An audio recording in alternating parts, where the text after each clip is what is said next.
Sabe aquela história do dia 13 de maio que a gente sempre aprendeu na escola? Pois é, bem-vindos a esta análise. Hoje a gente vai desconstruir a Lei Áurea no Brasil, entender de verdade as realidades históricas super complexas por trás da abolição. A ideia aqui não é ficar só nas datas comemorativas, mas sim olhar para os mecanismos reais da época e entender que o fim de um sistema no papel não garante de jeito nenhum o começo de uma sociedade justa. Então, a grande pergunta que fica martelando é a seguinte: se o objetivo principal era mesmo acabar com a escravidão, por que a Lei Áurea não representou uma liberdade definitiva e real na vida das pessoas? Essa é uma questão que desafia muito aquela narrativa confortável e redondinha dos livros didáticos antigos. E a gente não está tirando isso do nada, não. Baseando essas análises em pesquisas acadêmicas rigorosas, como os artigos da revista Contexto e Educação, fica muito claro que essa abolição tão celebrada foi, na real, uma falsa linha de chegada. A base da nossa sociedade foi construída sobre um sistema extremamente violento, que simplesmente não evapora do dia para a noite. Para entender o peso disso, pensem nesse número, 388. Foram exatos 388 anos em que a escravidão foi autorizada e legalizada por aqui. É muito tempo, é praticamente toda a vida do país baseada em trabalho forçado, criando raízes profundas que, convenhamos, jamais seriam apagadas com uma simples assinatura num pedaço de papel. E a escala da coisa toda é realmente assustadora. Estima-se que mais de 3 milhões de vidas africanas foram traficadas pelo Atlântico e absorvidas por essa economia colonial. A gente está falando de milhões de seres humanos submetidos ao absurdo que literalmente sustentaram o enriquecimento de uma elite inteira. Para ilustrar o nível absoluto de desumanização dessa época, olha que loucura. Segundo a lei hipotecária de 1864, pessoas traficadas eram legalmente categorizadas como bens que podiam ser hipotecados, listadas ali lado a lado com animais. Nos navios negreiros, elas eram tratadas como meras peças. Muitas vezes já eram contabilizadas como perda financeira antes mesmo de um navio atracar. Era um sistema que negava qualquer requisito de dignidade humana. E é exatamente por causa de toda essa estrutura pesada que a gente precisa analisar as famosas leis abolicionistas graduais. Porque esse processo todo foi, na verdade, a grande ilusão de uma solução. Mapeando isso na linha do tempo, a gente percebe como a abolição foi um processo super arrastado, cheio de hesitações. Tudo começa lá atrás, com a lei do Eusébio de Queiroz, em 1850, proibindo o tráfico. Depois vem a lei do ventre livre, em 1871, seguida mais de uma década depois pela lei dos sexagenários, em 1885, até finalmente desaguar no decreto da Lei Áurea, em 1888. Foram manobras muito lentas.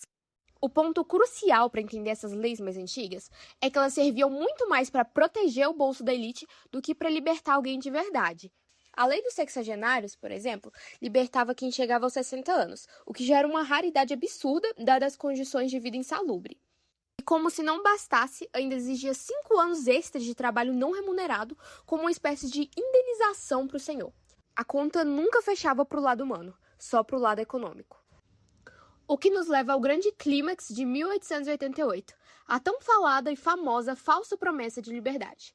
Imagina a cena. A Lei Áurea foi basicamente um decreto de artigo único. Ela dizia que a escravidão estava extinta e só, sem dar terra para plantar, sem escola, sem moradia, sem nenhum tipo de assistência social. A população recém-liberta enfrentou uma demissão em massa em escala nacional. Foram jogados do cativeiro direto para a extrema marginalização e ainda por cima rotulados injustamente por não conseguirem empregos no mercado que já era totalmente excludente.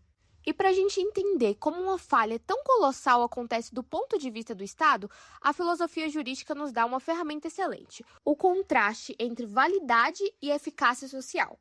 O filósofo do direito Hans Kelsen tem uma teoria incrível sobre isso.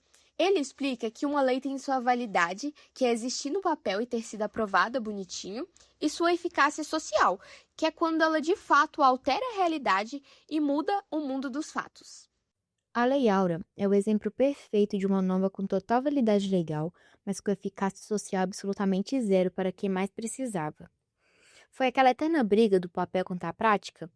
O texto dava direito legal à liberdade, mas a realidade factual era de marginalização pura. Sem o Estado criar meios reais para que essas pessoas pudessem exercer essa liberdade com poder e oportunidade, a verdadeira igualdade era matematicamente impossível de acontecer. Acontece que essa falta de eficácia não foi só um tropeço, um acidente de percurso. Não, foi uma omissão claríssima e deliberada do Estado da época. Porque olha só, a Constituição Imperial permitiu que o governo criasse regulamentações para fazer a lei funcionar na prática, pois um bom decreto executivo poderia ter garantido a demarcação das terras de quilombos, inserindo essas pessoas no mercado de trabalho assalariado e levando saúde e educação. Mas nada disso foi feito. As regulamentações simplesmente não existiram. O Estado preferiu lavar as mãos e escolher a ausência absoluta. E aí entra a parte que mais dói: o impacto contínuo de tudo isso. Essa omissão viaja no tempo e os dados modernos servem como uma âncora para a gente ver as consequências até hoje. Pois se a gente pegar, por exemplo, os dados do Instituto Brasileiro de Geografia e Estatística sobre a média de anos de estudo, a gente percebe que quando uma multidão é atirada na sociedade sem estrutura nenhuma, lá em 1888, o eco dessa desvantagem passa de geração para geração. O resultado são essas barras no gráfico, uma defasagem visível que se traduz em barreiras gigantescas no mercado de trabalho atual. E as taxas de analfabetismo modernas confirmam a mesma história de forma bem gritante. Essa lacuna é a materialização perfeita de como aquela eficácia social falha e a negação histórica de direitos básicos continua alimentando a desigualdade em pleno século XXI. É justamente por conta de toda essa omissão absurda do Estado, desde as leis graduais até a Lei Áurea, que estudiosos debatem com tanta força hoje a ideia de justiça compensatória e reparação. Em termos bem diretos, o que essa teoria jurídica argumenta é que o Estado moderno tem sim a obrigação de consertar os estragos e implementar políticas públicas afirmativas. Agora, não se trata de apontar o dedo para indivíduos do presente, mas de cobrar do próprio Estado institucional a conta pelos danos imensos causados por essa marginalização sistêmica do passado. É a balança tentando se equilibrar.